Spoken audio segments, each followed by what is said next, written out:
Hi there, strikers. There's something uniquely disturbing about people vanishing into thin air.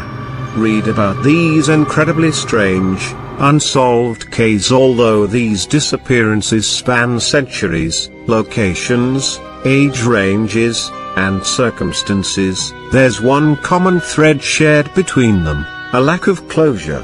There are theories, speculations, and investigations, but never a decisive answer.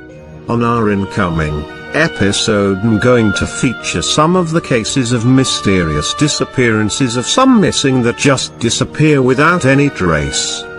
The disappearance of Yunjing Zhang. In June of 2017, 26-year-old Yunjing would go missing while on her way to an appointment. Over the next several weeks, Yunjing Zhang was born in the city of Nanping, Fujian Province, to Ronggao Zhang and Lai Fengyi. Zhang has one younger brother, Shen Yang. She played in a band and had ambitions of becoming a professor in China. In 2013, Zhang graduated from Sun Yat-sen University at the top of her class. In 2016, she received a master's degree from Peking University. Zhang was a visiting scholar in the Chinese Academy of Sciences before traveling to the United States.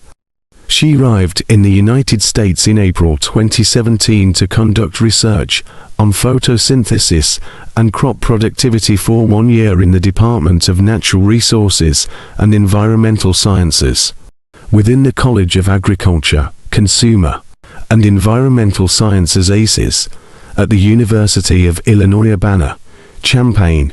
She was considering entering a doctoral program at the University of Illinois. Zhang planned to marry her boyfriend, Shaolin Hu, in October 2017. On the afternoon of June 9, 2017, Zhang was traveling on a Champaign, Urbana Mass Transit District MTD bus in Urbana, Illinois, to an off-campus apartment complex where she was planning to sign a new apartment lease. She was running late and sent a text message to the leasing agent at 1:39 p.m. to inform them that she would arrive at approximately 10 p.m.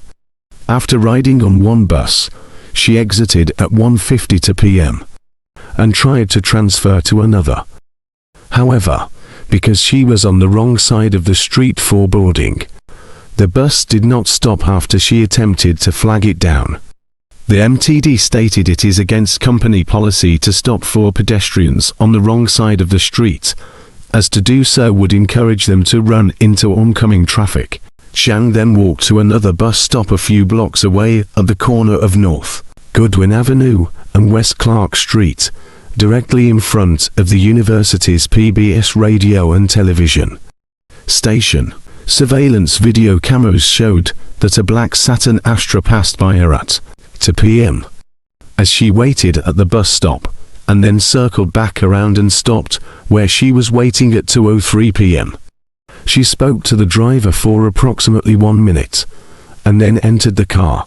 The leasing agent sent a text message to her at approximately 2:38 p.m., but received no reply.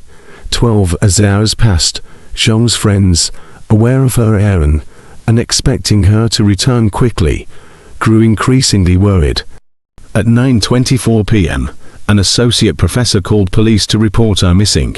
Investigators were unable to discern the license plate number of the vehicle from security camera footage. However, they determined that there were 18 four-door Saturn Astras registered to owners in the Champaign County area. One of these vehicles was registered to Brent Allen Christensen. At the time of Zhang's murder, Christensen was in an open marriage, while also dating a girlfriend. His wife was out of town the weekend of the murder. Christensen reportedly claimed that he did not remember what he was doing at the time of Zhang's disappearance. He later told investigators that he may have been sleeping or at home playing video games. The trial was told that Christensen had approached another young woman earlier on the same day, but she refused to get into his vehicle. Christensen's former girlfriend, Tara Bullis, testified that he had confessed to the murder while they attended a vigil for the missing student. Ms. Bullis said she agreed to wear a hidden microphone for the FBI in order to record her conversations with Christensen. Ms. Bullis said she agreed to wear a hidden microphone for the FBI in order to record her conversations with Christensen. Jurors heard the secretly taped audio in which Christensen describes in detail how he sexually assaulted Zhang, killed, and decapitated her. He also told of her valiant attempt to fight back. Although Illinois has abolished capital punishment, Christensen was charged in federal court, which had made him eligible for the death penalty. Brent Christensen received a life term after a jury was unable to reach a unanimous verdict on whether he should be given the death penalty. Christensen, 30, abducted Zhang Yinjing on campus in June 2017 before beating her to death with a baseball bat and decapitating her. Ms. Zhang's parents and Faying had attended the 5-week trial in Peoria, south-west of Chicago.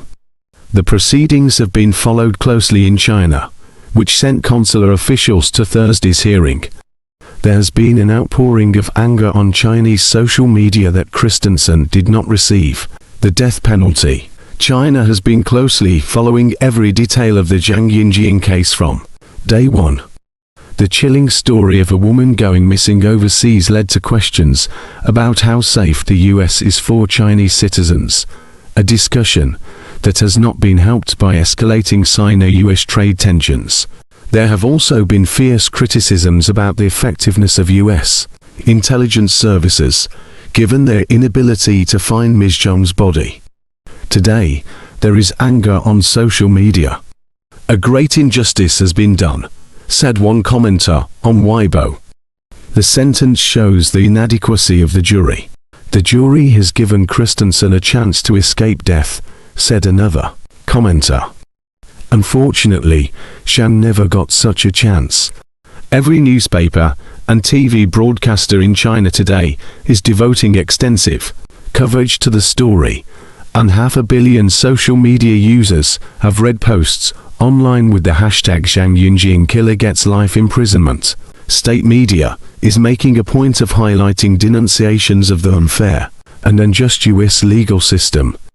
But there are some Chinese who have argued that the death penalty is too cheap for Christensen and that they are glad he will languish in prison. On October 11, 2018, a memorial garden was dedicated in honor of Zhang at the corner of North Goodwin Avenue and West Clark Street. Designed by Phyllis Williams and Christina Nordholm, the garden consists of pathway stones that were designed to disappear, leading to a bench, a weeping cherry tree.